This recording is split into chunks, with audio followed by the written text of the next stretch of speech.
మనం మార్కెట్లో కొనుక్కున్న మాజా ఫ్రూటీ ఇంట్లో కూడా ఎలా తయారు చేసుకోవాలో మీకు చూపిస్తాను. ఒక మామిడి పండుని తీసుకోవాలి, తొక్కలు తీసి ఇలా కోసుకోవాలి.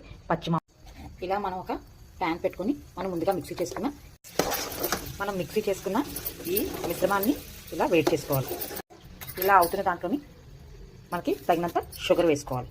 షుగర్ వేసుకొని కొంచెం బాగా షుగర్ కరగనివ్వాలి. ఈ విధంగా జెల్లీలాగా అయిన దానికి మనం ఇప్పుడు స్టవ్ ఆఫ్ చేసుకొని చల్లగైనంత వరకు ఉంచుదాం. ఈ విధంగా చల్లగా అయిన దాన్ని మనం వడకట్టుకోవాలి.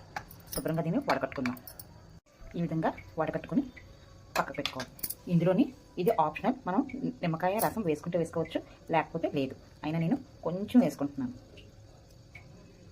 ఇందులోని మీకు కావాలంటే బర్ఫ్ వేసుకోవచ్చు, ఐస్ క్యూబ్స్ వేసుకోవచ్చు, లేదా వాటర్ కొంచెం చల్లదనానికి వాటర్ వేసుకోవచ్చు. నేను కొంచెం వాటర్ వేసుకుంటున్నాను.